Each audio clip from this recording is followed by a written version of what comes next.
What is the Orgasmic Meditation Company? What the heck is that? Is it a cult? Is it a company? Is it just a group? Is it harmless? Is it harmful? Is it manipulating? A sex cult. There have been a lot of sex cults, but today we're going to examine something very, very, very fascinating, something called the Orgasmic Meditation Company.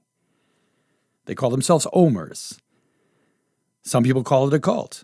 It's sort of been exposed recently by a fascinating article in Bloomberg, and today we're going to dig deep into the story of why your clitoris will lead you to salvation. Coming to you from beautiful British Columbia, it's Earth, We Can Do This, with host Paul W. Slusher.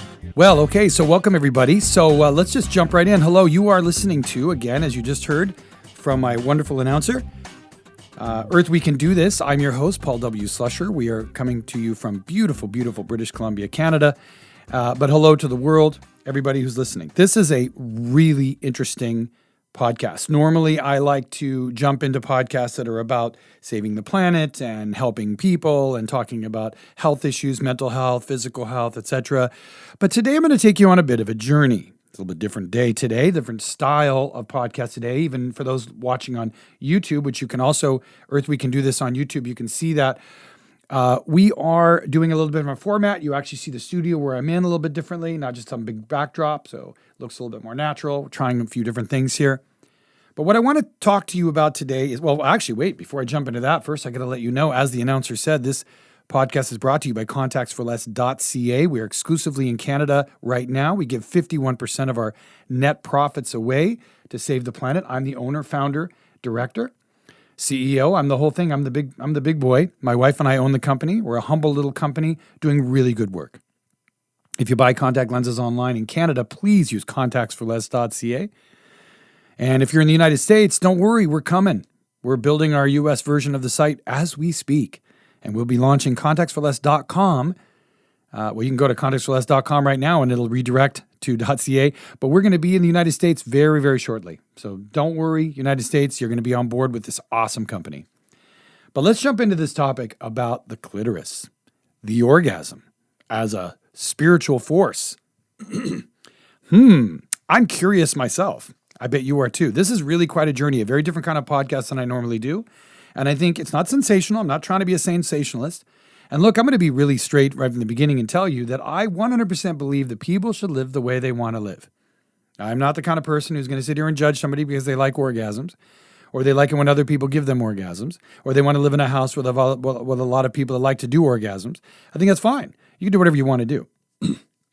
Heck, man, you can, sit on your hands, do headstands. You can live with other women, other men, with animals. Well, don't have sex with animals, but you can certainly, live the way you want to live, generally. I mean, obviously within some basic boundaries. But generally speaking, I'm a pretty open guy about how you want to live. However, the concept of a cult, and that's what we're going to talk a little bit about today, is the possibility of something being a cult. Something being a cult around an idea that I think is co-opting a whole lot of other issues. But look, I'm going to jump ahead because I'm not going to judge for you. You judge. I'm going to do my best to give you the information today. This is a sort of an overview of the Orgasmic Meditation Company. People call themselves Omers. I'm a little offended by that, but I'll get into why that offends me later. I do have a few things that bother me about this. But let's dig into this. So we're gonna start off though by letting the Omer, one of the Omers, talk for themselves. We're going to start with their message first, and then we'll get into it. I'm not going to just throw things against the wall and see what sticks. We're going to. This is a factual-based podcast. I like to focus on trying to talk about things that are productive for the listener. So why am I talking about an orgasmic cult? Well, first of all, cults in general can suck people in, and that's manipulation. Take their money. Use social pressure to pull them in, suck them into the vortex of their ideology. Religion and cults have something in common. This is one of the reasons why people sometimes call religions the great cults, because essentially the idea is that they come up with sort of a fantasy concept, they sell it to other people, and they pull money out of their pockets to do it, and they generate power, social, political power, in order to do so, in order to sort of perpetuate their thing. So it becomes sort of self-feeding, right? You have a guru, you have a leader, you have a message, you have a concept and a theoretical principle, and then you present it. So this is going to be one of the more interesting podcasts from the perspective of kind of a sociological perspective. We're going to dig deep into what orgasmic meditation is specifically. We're going to let them speak.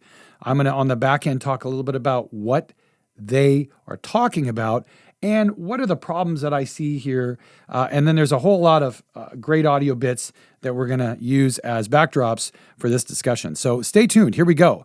Earth, we can do this. All about orgasmic meditation. Is it a cult or not? So take a listen. OM is a partnered practice where the upper left-hand quadrant of a woman's clitoris is stroked lightly and deliberately for 15 minutes with no goal except to feel.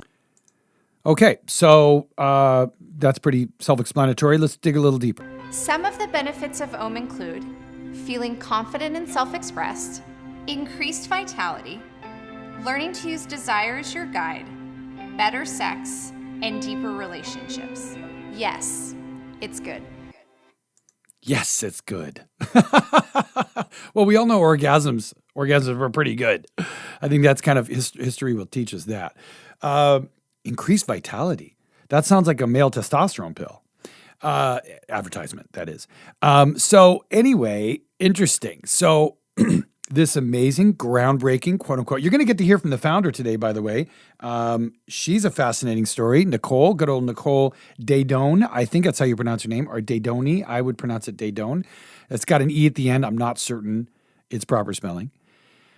But what we're going to do is oh, hey guys, by the way, get any further, by the way, if, as you're listening to this podcast, if you have any comments, if you want to say anything to us, write to us, comment on this podcast, whatever, earthwecandothis@gmail.com is our email address. I apologize, I didn't do that at the front. I want to mention that kind of early on in case you do want to reach out to us. Maybe you have a show idea. Maybe you'd like to be on the podcast and you have a great thing to talk about. Who knows?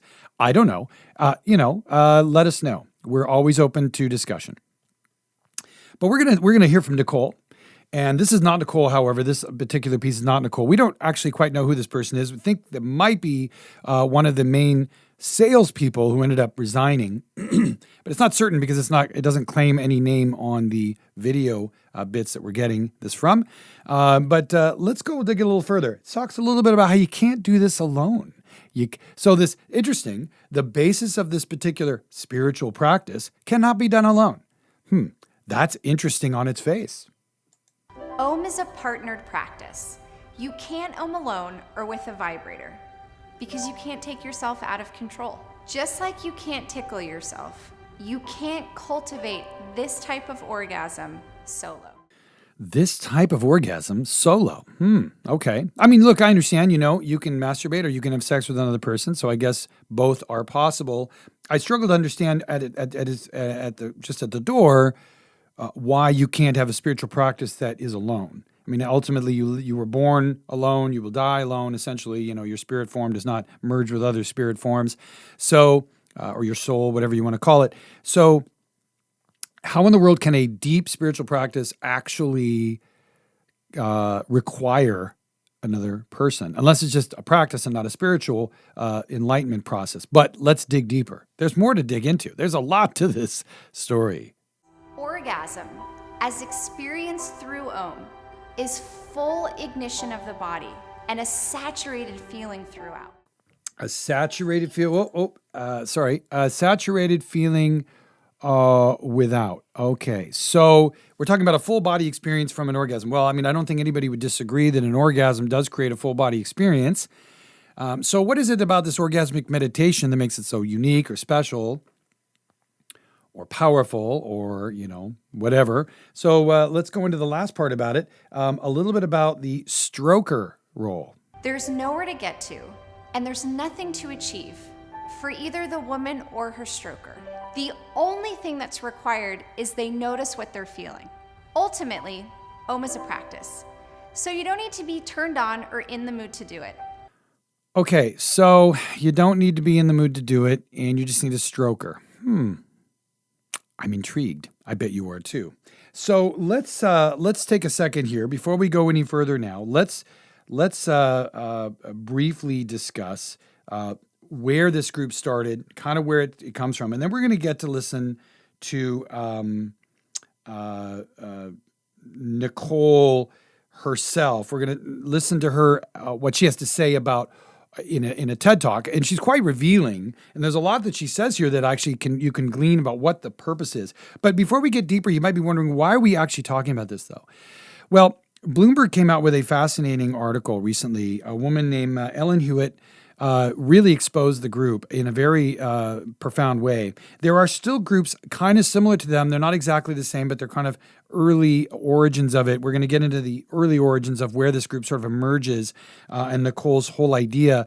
But one of the things that we're discussing here is, how in the world do you go from let's get enlightened, let's get spiritually grounded, let's work together to do so, to rub my clitoris and I will experience some form of deeper sense of awareness of the universe, possibly deeper enlightenment. My whole life will change. I will convert into a new human being. It's quite a leap. It's quite a leap. And sex cults in general, if you look at the history of them, and there is a long history of them, they all kind of have that similar component, which is, get rid of your boundaries, even if you're fearful, have sex with other people, have sex with people you don't even like, etc. Or, maybe you're forced to have sex, maybe you're pressured to have sex, maybe there's a lot of pressure, social pressure to be naked or to do various acts. And in doing all of that, you're somehow getting closer to quote unquote God.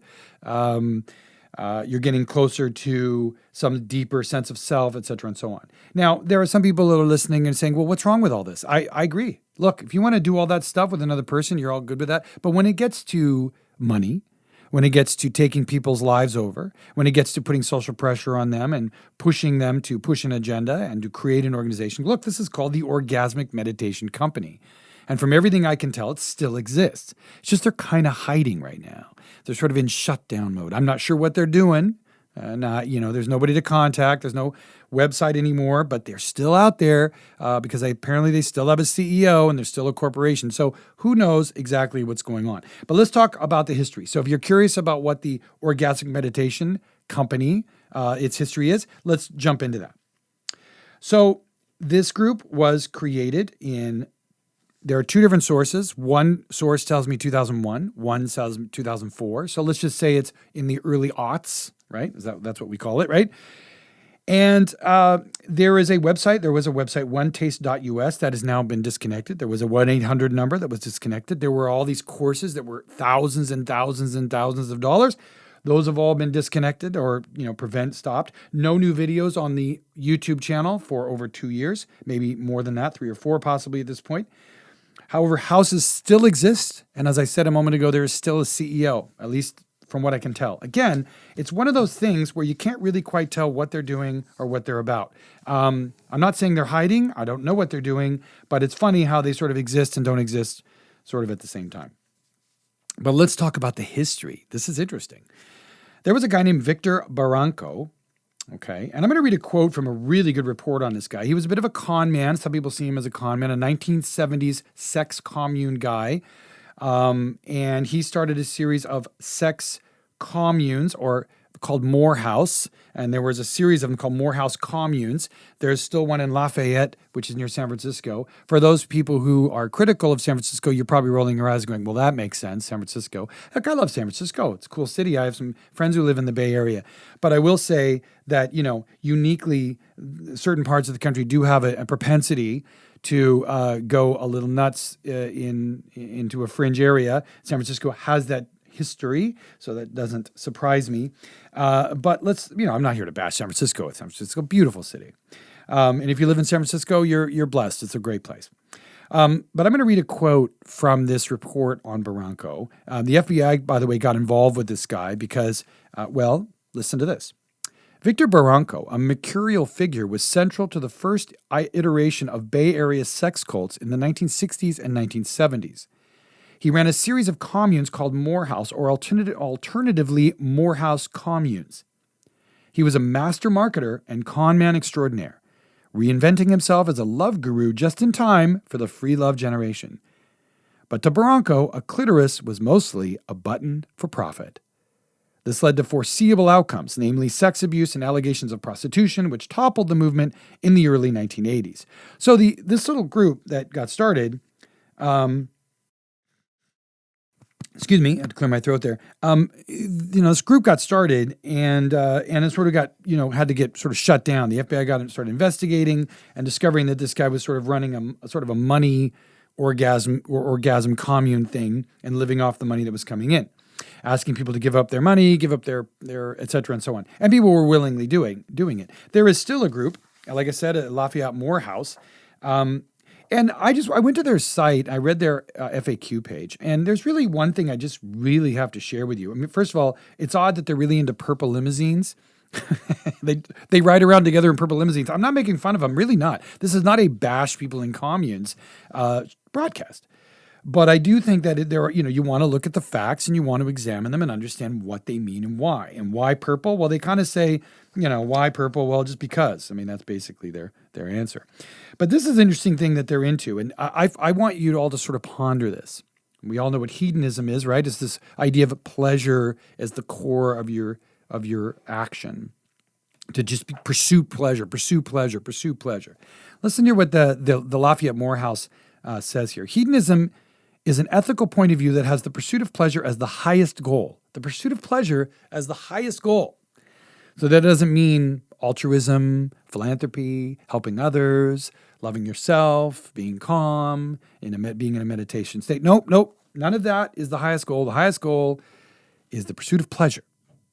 So that means, I guess, cocaine would be cocaine, that's a pleasurable experience. Heroin, that's a pretty pleasurable experience. Orgasms, boy, I can only imagine where you would go with this ideology. People often think that living pleasurably means that you don't care about anybody else. Our experience has proven that if you are going to have a pleasurable life, then you have to see to it that others around you live pleasurably too. So really interesting idea. This group sort of argues the idea that, and they call it responsible hedonism. Okay, all right.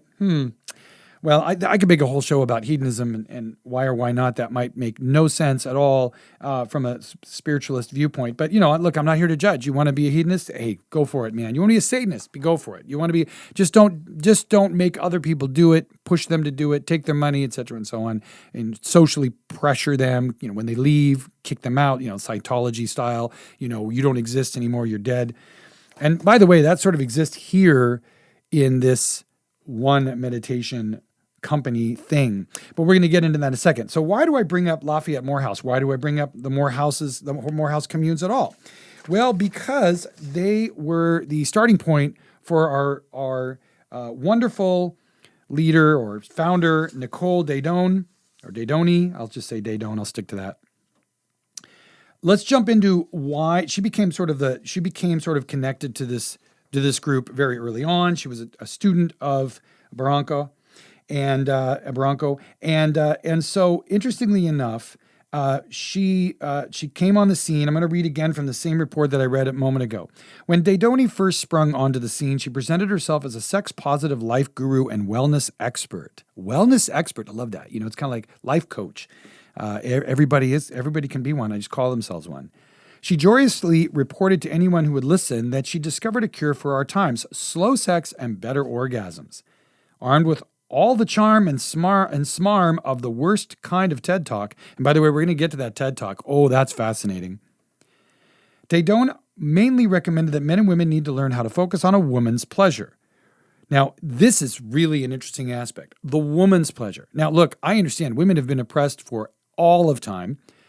And there is, I have a daughter, and I'm all in for women being not only completely liberated, but being maybe even developing into the leadership of the world. They might save the planet. I'm all in for that. But what's interesting about this concept is that she was promoting the idea that the woman orgasm was the key. The woman's, not the man's. It wasn't a duality, There was no balance there. No. So first thing you look for when you're looking at an ideology is, are you seeing imbalance? Are you seeing things that are coming at from one side over the other? Is there an imbalance going on? So when you're talking about just the woman's orgasm, and we're going to get into strokers a little later, what a stroker is, what's an omer, Very interesting. But in 2009, the New York Times did they discovered Dayton. Okay, or Daytoni, I don't know. Let's stick with Daytoni. Actually makes more sense. And they did it for the style section, and it really looked like a PR pitch. And that's the story behind that it really was not really looking at it critically. It was sort of like, wow, look at this amazingly cool thing, kind of hip, etc. It came from the style section of the New York Times, and it really promoted it heavily. And so in talking about Barranco and his influence here, he's actually known as, in some circles, the Colonel Sanders of cults. So he has this very charismatic energy, and so does Daytoni. And he had thought he had solved the meaning of life. Daytoni picked up on that message, et cetera, and so on.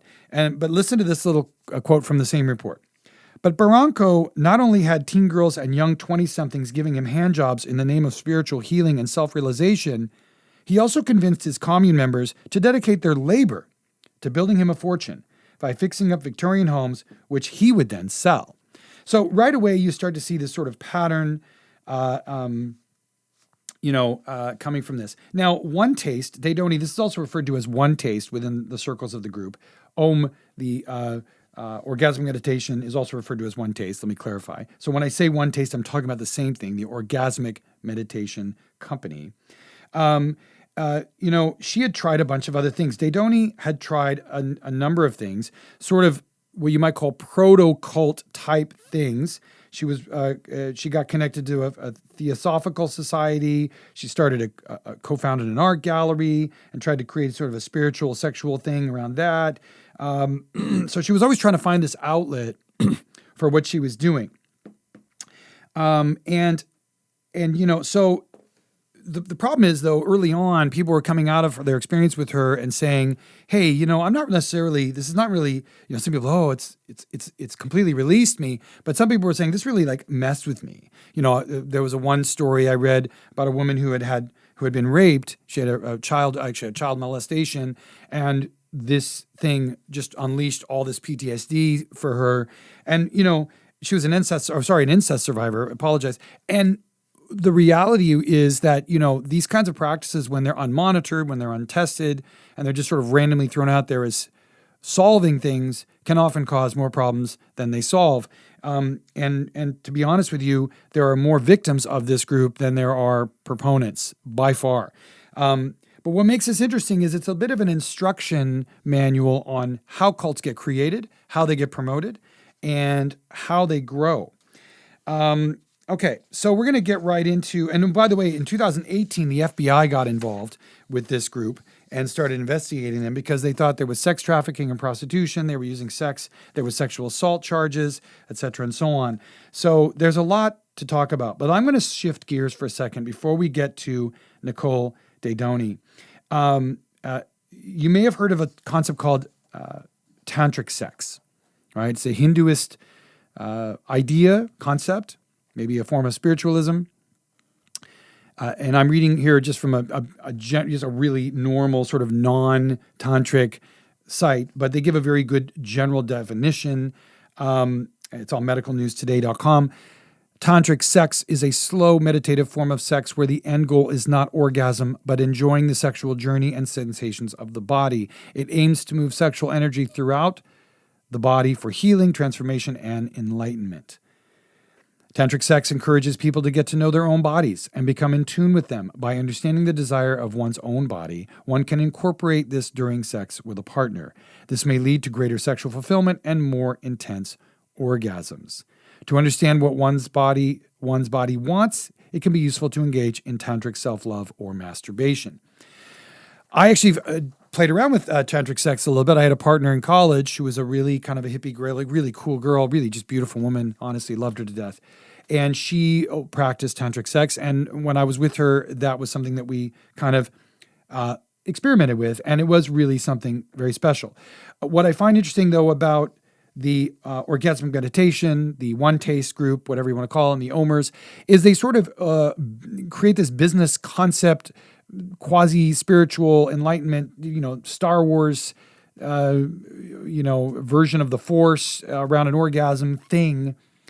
in a very strange and dysfunctional way. And so we're going to get into that. I'm going to let Nicole speak for herself here, and I'll catch you on the back end.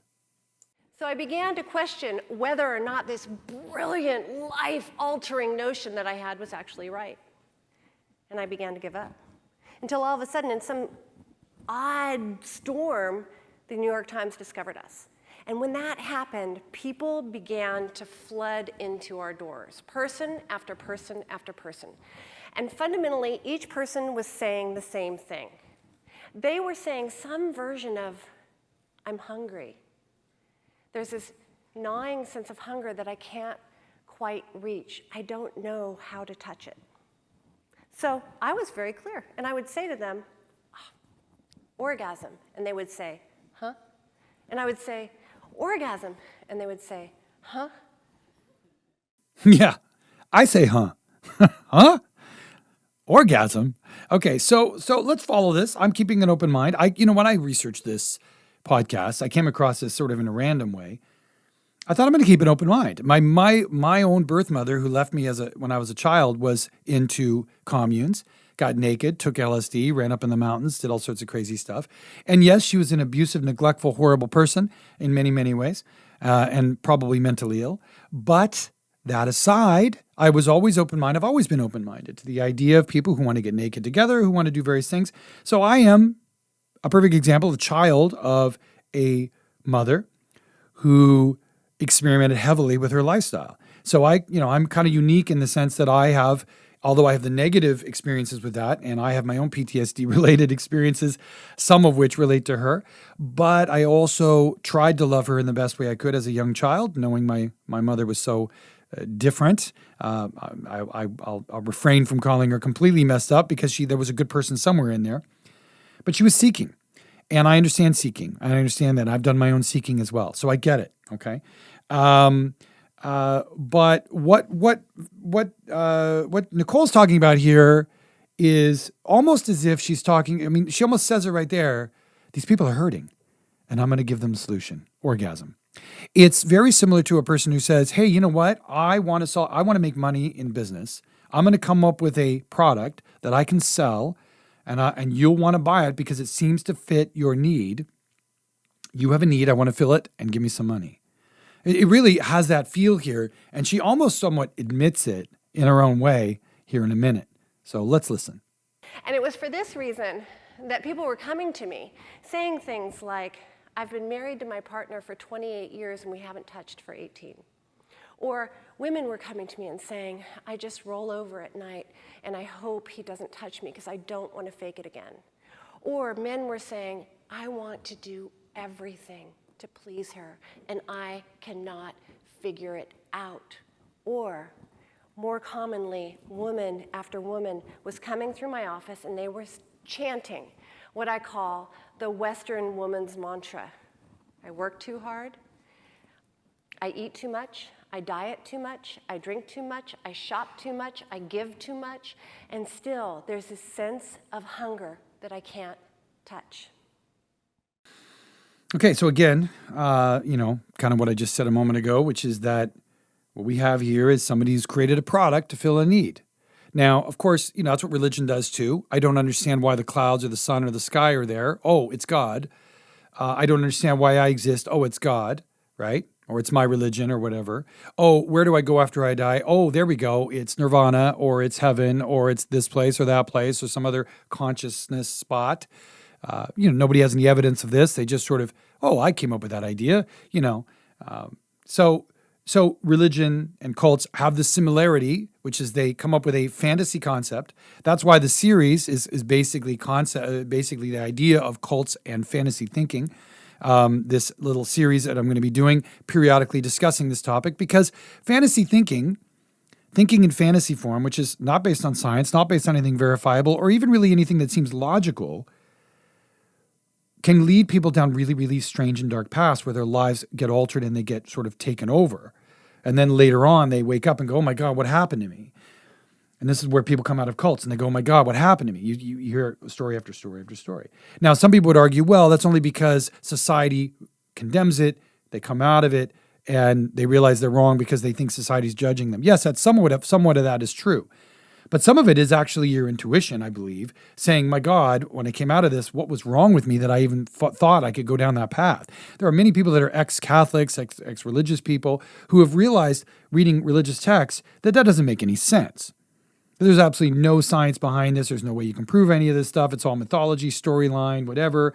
It's all a bunch of belief. There's zero data to back this up. And it doesn't even make logical sense in the universe. Pretty much every religion, and even me, who I was a Buddhist, and I say I was because although I think Buddhist philosophy is a fascinating one and a cool one, Taoism is also cool, Sufism is also cool, the religions of them, though, are different. And I'm going to discuss those as a different podcast. We're going to get into why religion in of itself is a danger, but spiritualism and seeking is not. And what is the difference? But we're going to get into that later. Okay, so let's dig back into Nicole because she starts doing some confessional here in her TED Talk.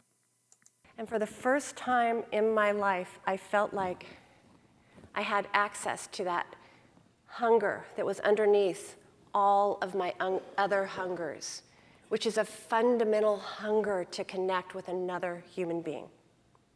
And that was enough. And in that moment, I thought, oh my God, this is what it's supposed to be like. And then I had a moment of thinking, and I want to know how to live here in this place. And then I thought, in my philanthropic way, and I want everyone else to know how to live here.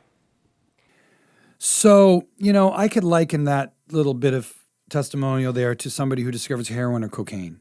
Oh my God, cocaine is so awesome. I want to figure out how to get cocaine all the time. I want to shoot heroin oh my God, it feels so good. It feels so good. It's like going back to that hedonism thing. Oh my God, this feels so good. I just want to live in this good feeling all the time. That is not reality, folks. Come on. You're not supposed to live life where you're sitting in a pleasure bowl all the time. I'm just so pleasurable. You've heard songs or people talk about the concept of Jesus freak. Elton John talks about Jesus freaks. People who are living in the light of Jesus to the point where they're walking around smiling all the time and everything's great because Jesus is in control. It's not different in the sense that you release all of your own personal power, your own personal awareness, your own personal responsibility, and even the dynamics, the bipolar part of life, which is there are beautiful times and there are not so beautiful times. And that duality is what teaches us. We don't learn from constantly having pleasure. We learn when things are challenging, right? So this whole idea of, I found this beautiful place and I want to spread it to everybody. I'm like, it's exactly like pretty much every religion sort of finds itself at the core. Again, this comes back to my thesis, which is religions and cults are not that different.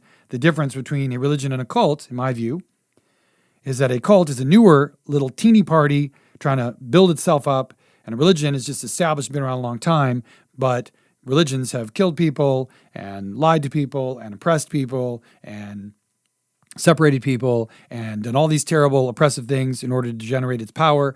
And cults are just trying to do it on a small scale in a modern society in which it's so much easier to expose them. It's so easy to us to expose these guys because they're kind of easy targets. But essentially the message is fantasy thinking leads us down this way when we start creating fantasy thinking, period. So let's talk about how she cobbled together the idea. This is really, like I said, this is a confessional right here. This part is the core of her confession. And then I cobbled together this practice that could, in a repeatable way, get thousands of people who have come through our doors back to this place. So she's very charismatic. I mean, every single person who starts a thing has charisma. I've been around some small groups that were doing their thing, and they always have a charismatic center. You have to have that in order to sell the product. It's like if I made a new version of the wheel, metaphorically, I'd need a really good salesman. This is the best wheel ever created. Yes, you've had other wheels. This is the best one ever. And I'm going to tell you why. And hey, by the way, how you all doing? So there's always going to be that component. So here's where she admits to some degree that it's kind of, she's almost, what the first thing you want to do when you're making an argument to try to get somebody, convince somebody of something is at some point you say to them, I understand how this doesn't make sense because you're probably thinking this doesn't make sense. So you have to address it because if you leave it there, then they're going to think you're just covering it up. So you address it. Any good lawyer will tell you in a court of law, you want to address what the other side's argument is and say, I can understand why you might think this, but let me explain. Here's my answer for that. Listen to what she has to say. So, mind you, I've met with some skepticism. People have called my life's practice diddling. They've called it mutual masturbation.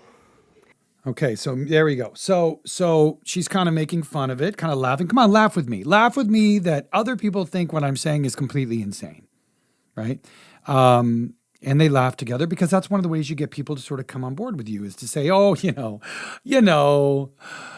my idea, that some people call me crazy, but I'm really a visionary. That's the inference. I'm a visionary. They think I'm crazy. Let's laugh together about that. So let's get into the last little bit of this where she talks about the cure, and this is really a fascinating thing. The cure is the orgasm. I do think, though, that there is a cure, and that cure is orgasm. But it's going to be a very different definition of orgasm than we know. It's not going to be that fleeting moment of climax that seems to take the whole rest of the act hostage. It's going to be a definition of orgasm that actually works with a woman's body, so that rather than trying to stuff a woman's body into an ill-fitting definition, we have the definition work with what the woman's body does. So there you go. One of the first techniques in trying to convince anybody of anything, especially if it's a crazy idea, is to take part of it and be true. Right? So if you are trying to sell a crazy idea to women, the first thing you want to do is sort of infer the idea that basically, hey, woman, the world has not understood your body. I do. Let's go there. There are going to be a lot of women who are going to be drawn to that idea because there are many women, for example, who argue, I've never had an orgasm, or I've never had a good orgasm, or men don't understand my body. And this is all true. Men are, sexist pigs. Many are, not all men are, but there's sexism is everywhere. I mean, every man has to sort of look inside himself to see where that sexism lies. I think, excuse me, my generation, particularly I'm 53, is rife with sexism, whether we admit it or not. So this is a sellable point. If I were to say, hey, you know what? World is terrible. You are being oppressed. I have a solution. You might be listening right away just when I say that. That's all it takes. So Nicole is a fascinating case study. What we're going to do here now is I'm going to shift gears to Ellen Huet's article in Bloomberg. I'm going to read you a few excerpts. Ellen Huet did a groundbreaking, exposing article on this and talked to some people that were quote-unquote omers. So I'm going to just read a few clips and talk about them just a little bit. And then we're going to get to Ellen Huet, her interview, actually, and her speaking for herself in terms of how she interpreted this group. So her definition, I'm going to rehash so that we understand exactly what OneTaste or what orgasmic meditation actually is. OneTaste is a sexually focused wellness education company based in the Bay Area. It's best known for classes on orgasmic meditation, a trademarked procedure that typically involves a man using a gloved, lubricated fingertip to stroke a woman's clitoris for 15 minutes. Okay, so if I hadn't said it before, that is basically the essence of how you get to this new level of enlightenment. Okay? And so now I'm going to read a little piece here for you. Let's see here. What part did I want to read? So we're talking about a guy named Michael or Michael. I'm not sure how it's pronounced. But I'm just going to read this briefly. This is a very interesting story because she's the one that comes out in the article and is discussed at length and really is an insider exposing the group.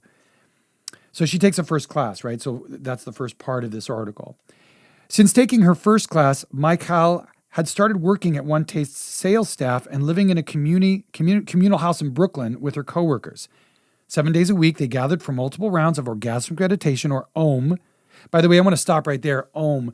OM meditation predates all of this ridiculousness. People have been meditating with Om for a tremendous long amount of time. And it, for all we know, Om may be, one of the earliest meditation sounds on the planet. So for them to steal Om as a concept, orgasmic meditation, Om, the acronym, is offensive to me, to be honest. It is deeply offensive to me that they use Om as their selling point. Again, use a little bit of truth, mix it with craziness, and sell it in a pill and make millions of dollars. I find that of all the things they say and do, the thing I'm most offended by is how they sort of try to co-opt Om. It's gross, honestly, as far as I'm concerned. Anyway, they spent hours calling and texting people who had come to a OneTaste event, trying to sell seats for the next more expensive classes. Sounds a little like a pyramid scheme or, a little bit of a setup. Scientology's like this. By the way, we're going to do a big piece on Scientology coming up. That's going to be really cool with Tom Cruise clips and everything. All right. The company hosted evening Om circles in Manhattan, sometimes held 30 or more pairs of strokers and strokies in one room, the fully clothed men concentrating on their moving fingertips, while the women, naked from the waist down, moaned, wailed, and sighed. Afterwards, Michaela and her coworkers would run that night's OneTaste event where they'd set up chairs, jogged the microphone over to attendees, and chatted up some more sales leads. It was exhausting. Michaela had been drawn to OneTaste because she felt unfulfilled sexually and in other parts of her personal life. The group seemed full of glowing, attractive people, confident that they could feel profound sexual pleasure whenever they wanted.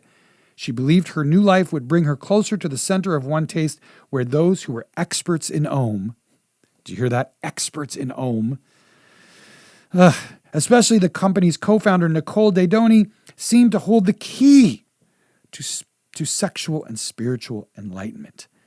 In OneTaste, Michael was constantly surrounded by people who were colleagues, roommates, sexual partners, and suddenly closest friends. Suddenly closest friends. Boy, the first sign of a religion or a cult. She was also $20,000 in debt from buying its classes. She was married during a 2-week, $36,000 a person retreat called the Nicole Dedoni Intensive. By the time she and her husband left OneTaste a few months later, they had spent more than $150,000.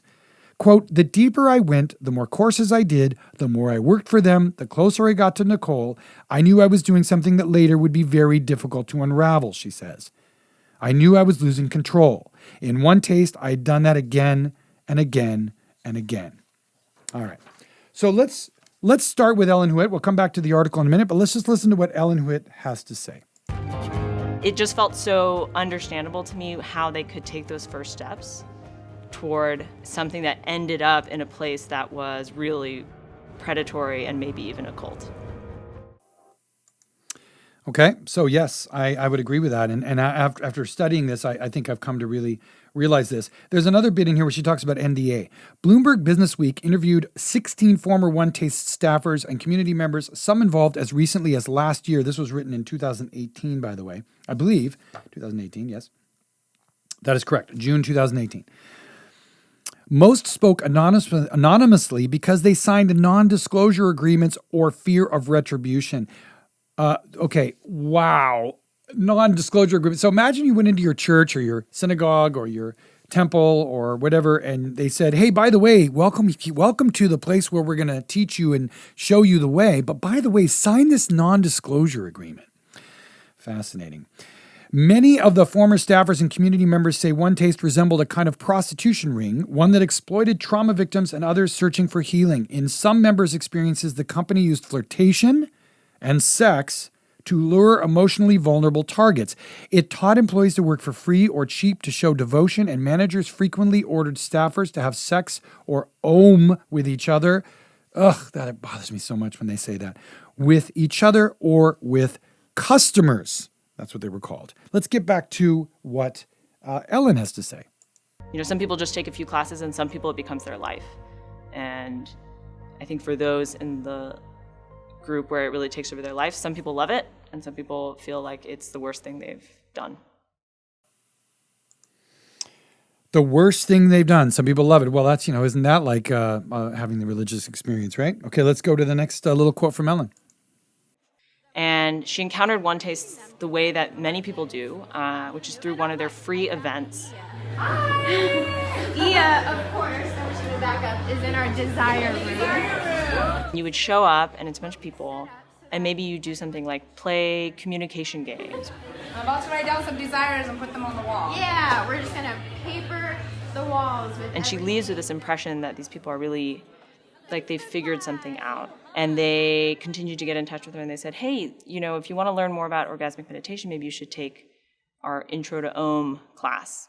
And this is a class where they talk about the philosophy of OneTaste. They teach you about orgasmic meditation.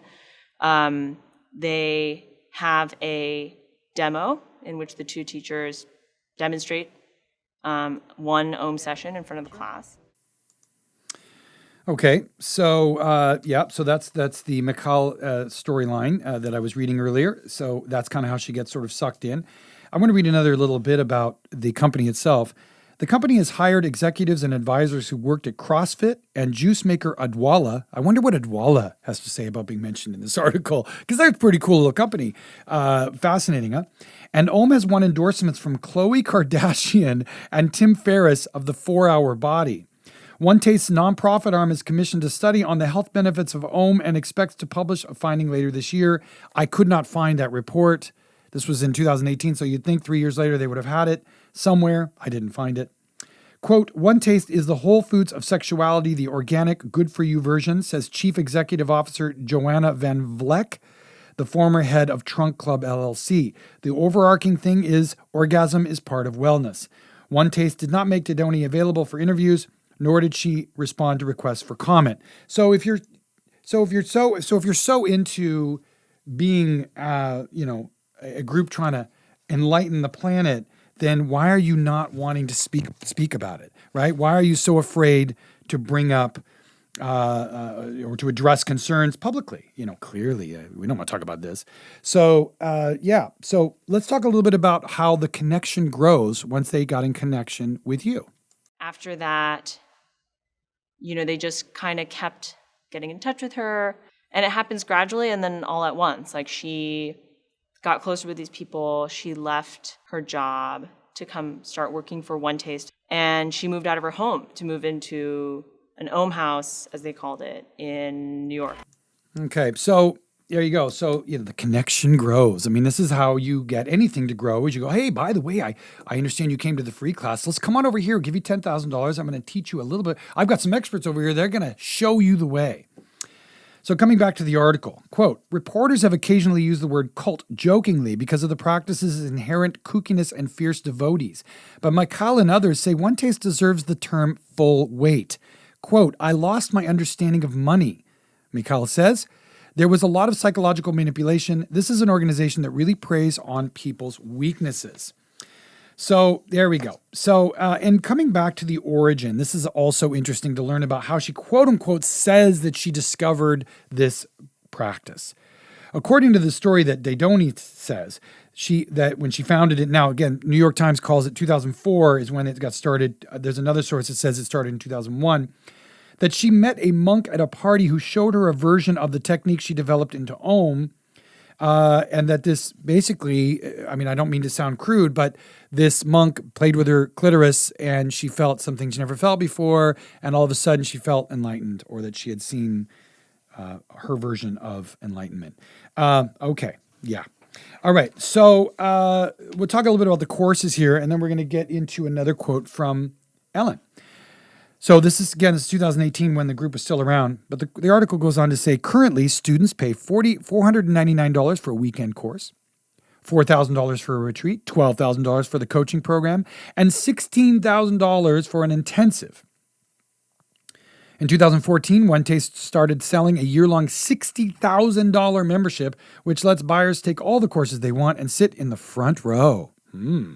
Staff also encourages students to repeat courses, telling them that the experience changes as they progress. OneTaste says about 1,400 people have taken its coaching program, 6,500 have come into an intro class, and more than 14,000 have signed up for an online course and its app.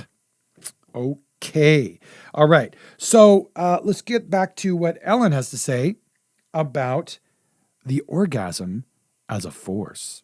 I've had people describe orgasm to me as a force, almost like the Force from Star Wars. So people would talk about how, like, listen to your orgasm. Like, what is it telling you? And, like, is it telling you to do this or that? And they would rely on people who were very advanced in OneTaste to help them understand how they should be sort of following their orgasm. Okay. So let's take a moment to just absorb that sentence. Following your orgasm. Like, what is your orgasm telling you? Now, let's take a moment, guys, to think about this. Logical, a little nutty. Listen, like I said, I'm really open-minded about how people want to live. But your orgasm telling you something? That's like saying, hey man, I did some coke lines and I felt so good. What was that telling me? It's telling me that you got a fucking problem with, excuse me, oops, I don't like to swear in my podcast. My apologies. Did you have a propensity to want to do drugs? What is your orgasm telling you? Well, if that orgasms feel good, that's what it's telling you. If you touch a certain part of your body with the nerve endings, your body's going to go, ee. That's what it's telling you. Okay. So there was a guy named, there was a one-time sales chief, Rachel Chervitz, who has since resigned, probably because she was kind of a crook. Listen to this. Chervitz was Hedoni's top lieutenant for most of the 11 years she spent with the company, according to several employees. I'm going to jump ahead in this quote because there's an interesting thing here. She says, former staff say that they were drawn to Chervitz's intense charisma and terrified of getting on her bad side, especially by not hitting sales goals. Okay, let's stop for a second and consider this. This is a group telling you that they have enlightenment and they have sales goals. Big flag. Before events, sales staff often watched one of her favorite YouTube videos, a clip of lions hunting in a pack. Okay, again, take a moment to contemplate this idea. Lions hunting in a pack, that means they hunt something down and rip it apart and eat it. Okay, this is the message they were sending internally. Some former staffers say they called customers marks and referred to them as lions, tigers, and sometimes fluffers. Fluffer is a term born from porn sets. Quote, you fluff someone to get them energetically and emotionally hard. You were the dangled bait, like you can have more of this if you buy a $10,000 course. Former staffers and members say to make parting with thousands of dollars easier, OneTaste top members that money is just an emotional obstacle. It encouraged students to take out multiple credit cards to pay for the courses, and some turn to such sites as GoFundMe and Prosper Funding for help. Quote, we took money from people that we shouldn't have, acknowledged Van Vleck. Oh, really? Good. After the fact, you're going to say this, huh? So the company, of course, denies manipulating students to buy courses. Okay, so there you go. And Migpala, who was one of the main salespeople for quite a while, goes on. He's mentioned in this article. He says Migpala says managers told him, he was a male, so obviously men are the ones that are the strokers touching the clitoris. Again, this sort of imbalanced approach to orgasm, women only sort of thing. And men are just tools, some sort of device to use. I don't quite understand really the logic of that. I don't know how in the world that can be a balanced spiritual experience. Anyway, it says managers told him to again, rub the clitoris, or have sex with older wealthy women right before Chervitz or another staffer called to sell them another course. So give them an orgasm, then we'll call them and see if they want to get some more. Some members ask others to pay for their courses, often suggesting they'd offer sex or attention in exchange. They even called it hooking, former staff say. A lot of women were like, I'm going to hook this guy for money.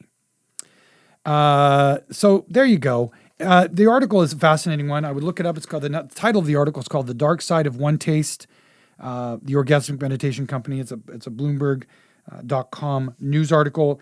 There's so much more to go into, but I'll leave it there for now. I mean, they've settled disputes. There was a $300,000+ labor dispute. There've been private settlements of sexual assault cases, etc., civil actions related to that. So, but we're going to let Ellen sort of finish her discussion, and I'm going to catch that on the back end and wrap this podcast up. But I really want to share some really, in my opinion, some really sort of all-encompassing thoughts about what we've been listening to here. People I talked to who got involved seemed really similar to myself. They just seemed really normal, right? These are people, and I felt that there was something pretty universally human about what they wanted. They were looking for community, meaning. They wanted to belong to a group of people who felt like they were working all together towards something really special and important. For a while, it was very popular within the group to believe that if you were having sex with a lot of people, that you would free yourself from the things that constrained you in terms of how you related to other people. And they often talked about how preferences were something that would hold you back. And this meant that you gained sort of more spiritual enlightenment if you had sex with or did sexual acts that you didn't want to. it taught members to ignore their personal boundaries about what they did and didn't want to do.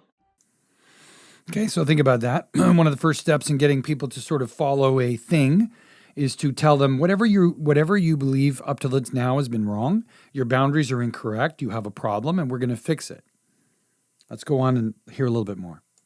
And so Michal starts taking more classes. These classes are very expensive. They can cost anywhere from several $100s to some of them are thousands of dollars for a retreat. And you can pay $60,000 for a year-long membership, which lets you take any of the classes you want. So quickly, she started spending more and more money. It kind of leads into this larger teaching that OneTaste had, which was that money is just sort of an emotional obstacle to getting what you want. Going into debt to pay for courses was really common. This was actually something that salespeople at OneTaste would encourage students and customers to do. They would say, oh, if you really want this course, you'll find a way to pay for it. Look, you could even open a new credit card. So the first thing I have to ask myself out loud, or I'm sure that you may have considered this, if the idea is so awesome, then money is not important, then why does the group want money to start with? Other than the basic idea of renting a room or having a facility or having some pencils and paper or whatever you need to run your little meeting, why does it require all this money? I learned transcendental meditation as a boy, 15 years old. And although I'm glad I learned to meditate, I moved away from my mantra because I came to realize that whole mantra structure within TM was sort of arbitrary and not spiritual and was sort of a hook. But the other thing was, why all this money? So and that was the first thing I realized, like, why do you need all this money? So again, whenever there's a lot of money involved in anything, above the costs and the basic principles to run it, maybe some, like a nonprofit. Why would, if a nonprofit was doing a thing and they were, paying people $1 million a year to be in a nonprofit, you got to wonder what's going on with that. So let's get back to Ellen. The company pressured customers to buy classes and to even take on debt to buy classes. The company used sex to get sales, and they did this in several different ways. We have people who talk about how they were, as salespeople, instructed to own with or have sex with somebody who was then called up to, buy a course. And then she goes into briefly something I already talked about, which is Michal and her debt that she got involved in because, of course, money has no value, according to these founders. She was around $20,000 in debt. She and her husband together had spent about $150,000. That's their estimate. Eventually, soon after they got married, Michal kind of reached a breaking point for a variety of reasons. She was feeling really stressed. Someone that she worked with, who was like her closest friend in OneTaste, left. And over time, she and her husband decided, we need to leave. Yeah, you think, huh? We're $150,000 in debt. Of course, money doesn't mean anything. You want all my money, but yet it doesn't mean anything. And, what's going on here? So, at some points, people's intuitions and their inner self, sort of their true self, you might say, sometimes finds the contradictions and the craziness and things. And I think that's really what happened in Michal's case and many other cases of people that were involved with this group. Let's get to what Ellen says about parallels to startups. I'm going to, on the back end, address my version of that take, but she has a fascinating thing to say here. Leaving OneTaste is this very lonely thing because once you leave the group, people inside the group are told that to never talk to you. People sometimes referred to people who had left the group as dead. And so it can feel very lonely because you have left this group that was, your friends, often the people you lived with, the people you worked with, and you often break from them very suddenly, and then you don't really have anywhere to go. And the people out here think that the group that you just came from is super strange, and they don't understand. It sounds a lot like Scientology and many other things. I mean, my God, there are people, mainstream religions, you're an evangelical and you stop going to church, you're now a sinner and going to hell. If you don't go to the mosque, you're also kind of evil and working against God, et cetera, and so on. You're not reading the book. You're not showing up. You're not paying penance. You're not doing this and that. You're not following the rules that we set that are rather arbitrary because we want our structure to exist and propagate, and you're not part of that, so therefore you are the enemy. There's us and there's them. There's us and there's them. I saw parallels between the way that OneTaste ran and the way that some startups run, which is like, you really want to be part of a tightly knit group that is charging toward like a very unique solution that has a lot of meaning.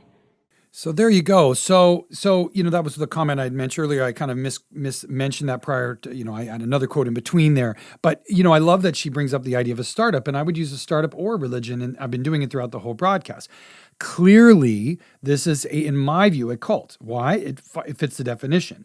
It uses fantasy thinking.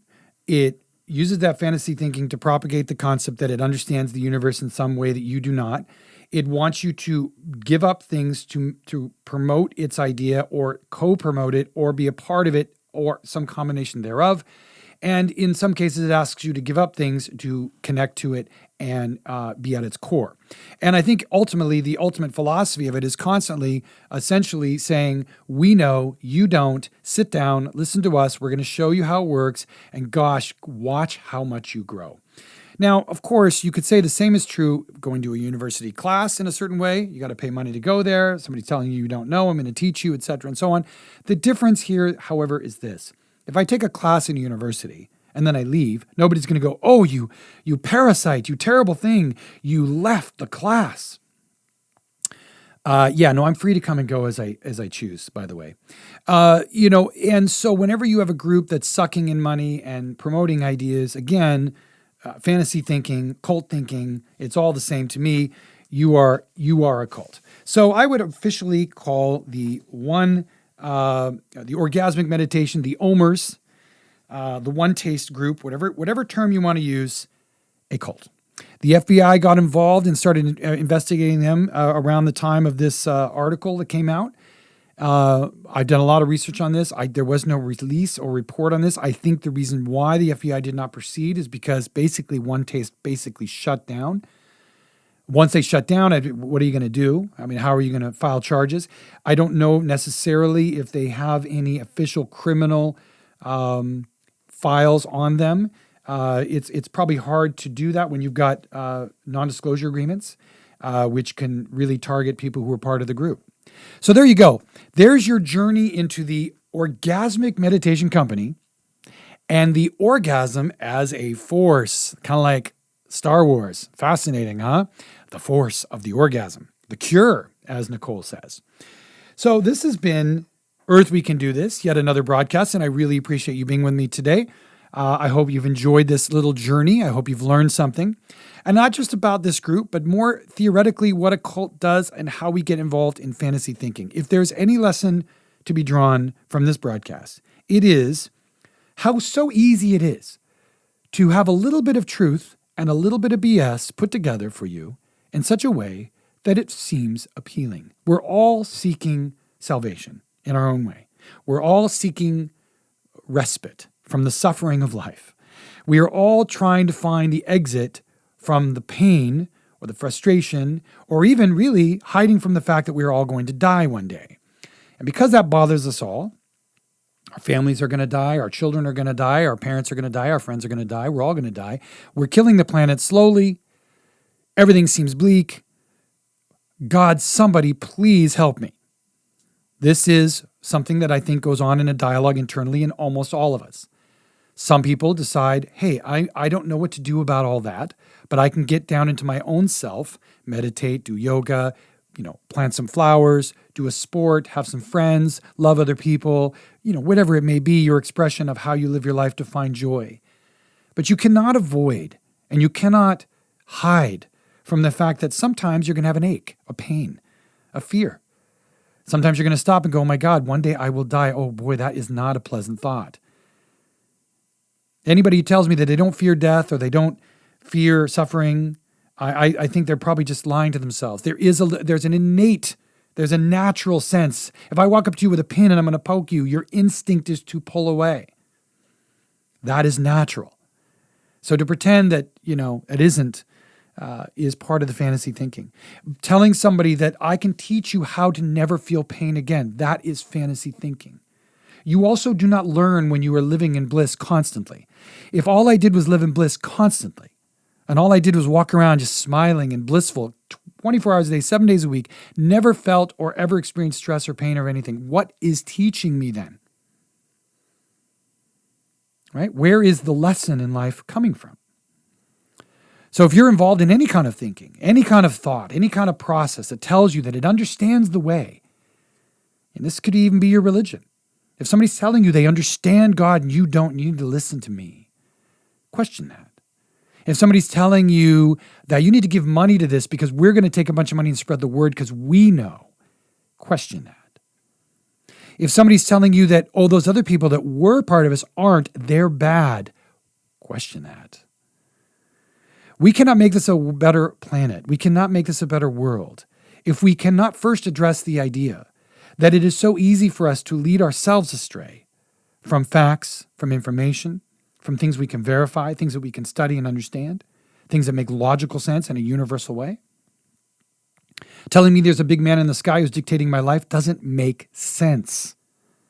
Telling me that I'm a sinner at birth does not make sense. You know, in a way, I even had, this is a Buddhist thing, people say, you know, karma. This was a really challenging idea for me because I had been a Buddhist. But when you think about it, the concept of karma doesn't make sense. Are you saying to me that at birth, I have to deal with all the crimes and sins and bad things I did in the previous life? So a little teeny baby that's being born suddenly has to undo all this other terrible stuff? That doesn't make sense. Life is a journey where we grow and evolve as spirit forms. Yes, I believe in reincarnation. I cannot prove it. I would not go out and create a religion around it, but I believe it exists. Why do I believe that? Just I feel that. It makes sense to me logically from a sort of a how the nature works and it's constantly evolving and cycling. But I don't know that, and I would not claim to know that. So thank you very much for listening. I hope you've gotten something from this talk and from this discussion. It is my pleasure to be with you. And I feel great for those of you who are listening. It just feels good to know that we're having this open dialogue, or I'm having this open dialogue, and you're part of that. Because I'm not trying to lead you anywhere. I just want you to think. I want you to process and be free in the best way you know how. And challenge the environment around you, challenge the rules and structures around you that tell you to live a certain way. Be who you want to be. But don't let others lead you there. And if you do it from your true self, maybe, just maybe, you will find true freedom. I don't know that. I just think it.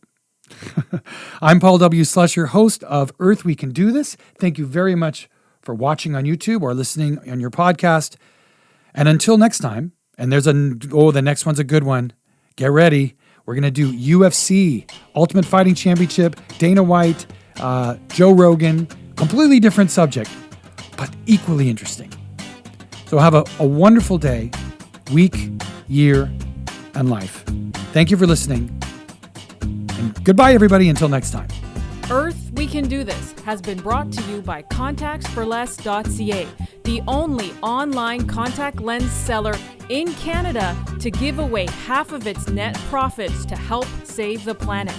So thank you for listening, and thank you for supporting contactsforless.ca.